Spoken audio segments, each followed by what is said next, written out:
Welcome back to the 27.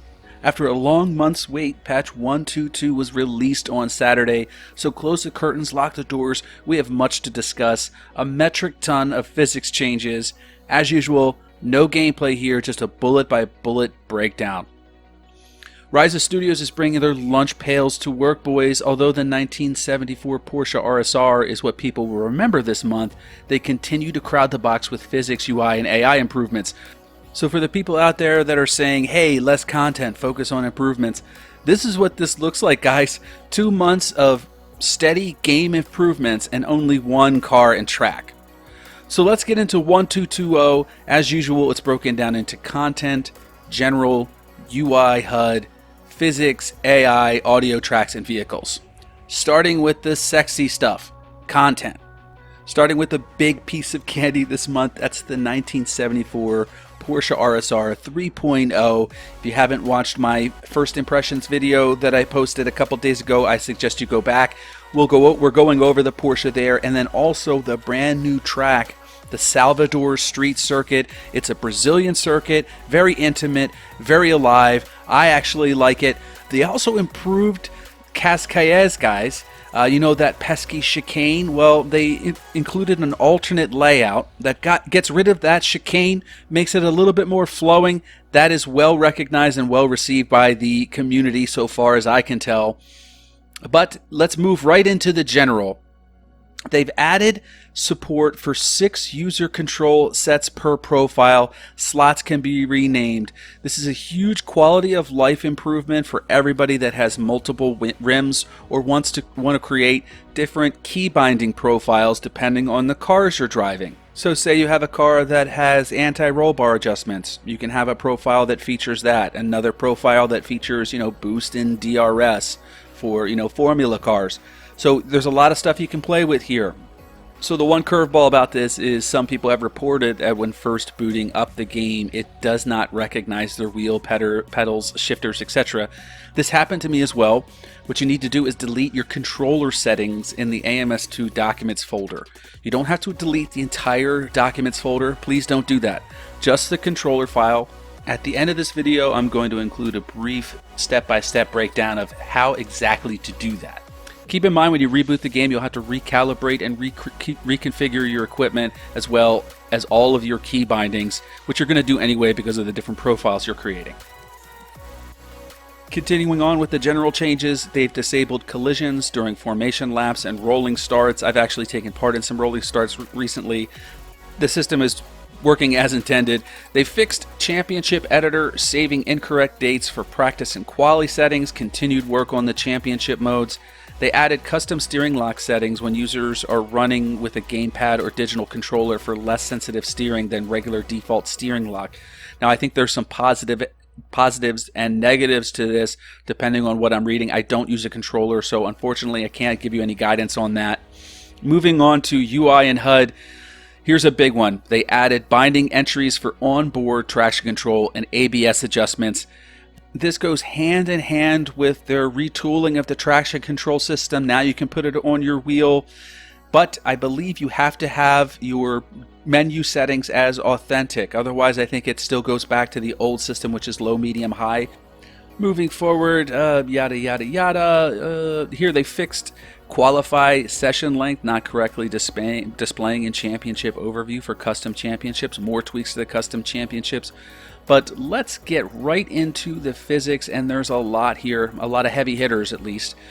They revised the tire treads for the M1 Pro car and Group A cars. I haven't driven many of the Group A cars, but what I've seen is there's a small group of people that like them as is, and then there's a large group of people that don't like them.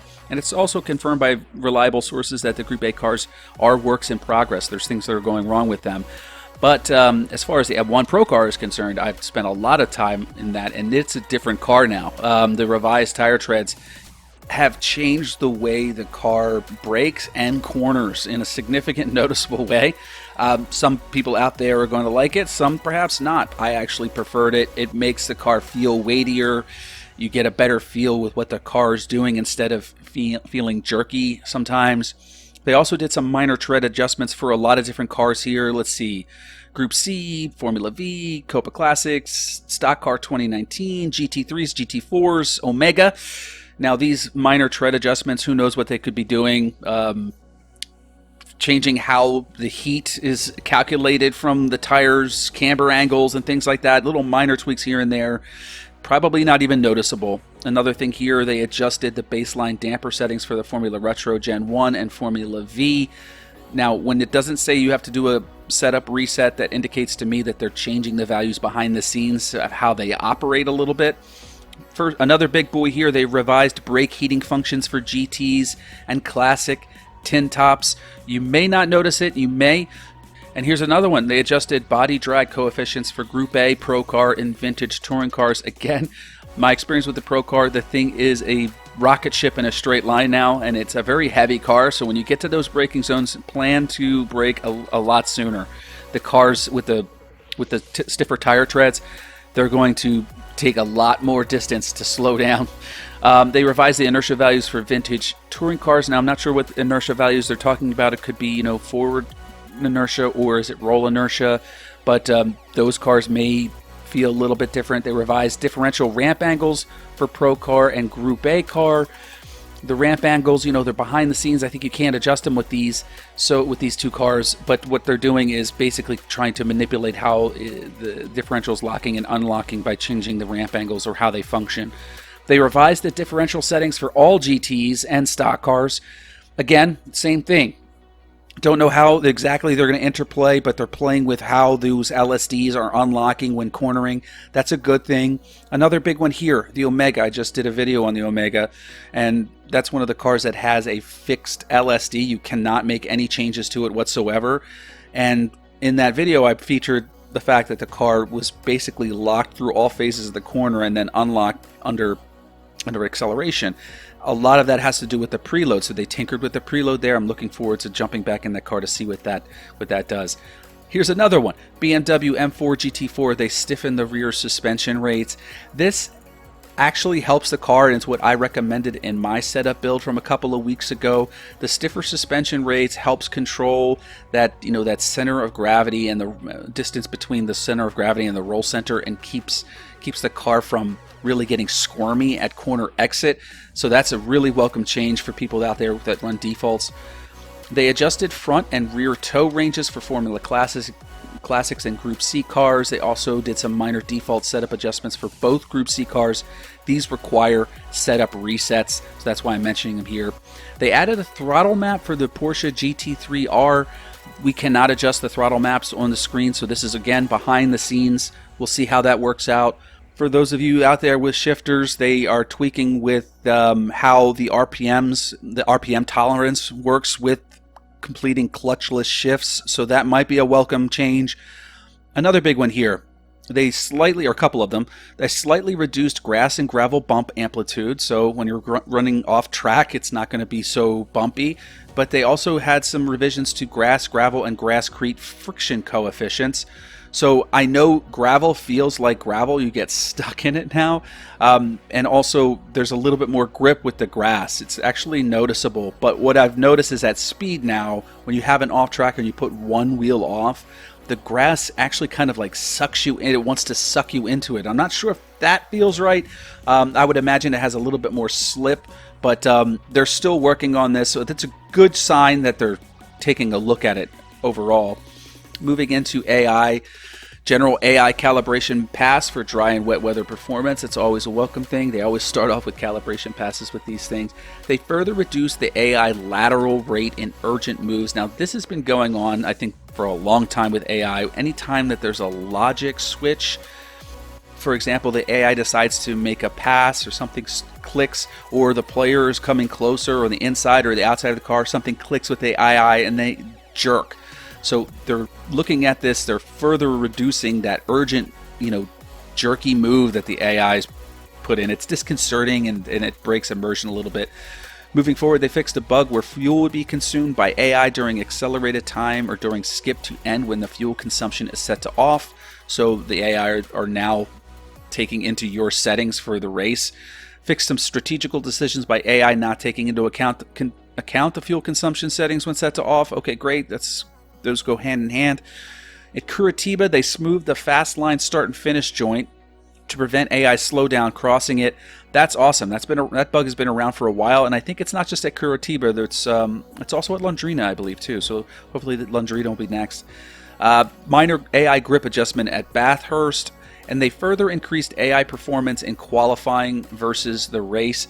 I've taken part in some qualifying with AI lately, and they bunch up a lot. They tend to run in packs now in qualifying. It looks really strange. So if you're racing with AI in a quali session, just stay the heck away from them at all times.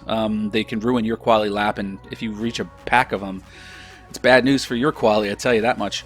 Moving on to audio, they lowered the flat curbs volume and increased dirty debris offline occurrence as far as surface sounds. Now these are, for all intents and purposes, I think canned effects. I know that sounds bad, but it's not. It just adds immersion, changing the way the curbs sound when you go over them.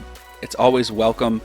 And then also I've noticed, that dirty debris, that little sandy or stones feel that you get when you're driving offline or over the grass and gravel, that comes through now. So it's really, really great.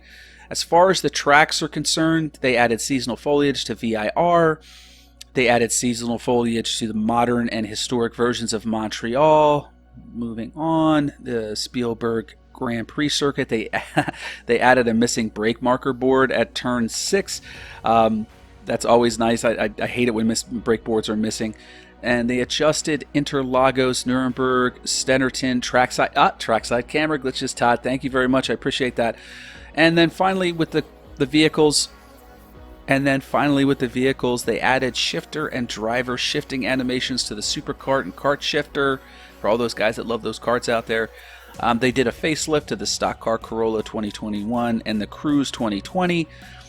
They switched the vintage touring car drivers to the GT vintage models, the driver models themselves, so that's going to be more authentic.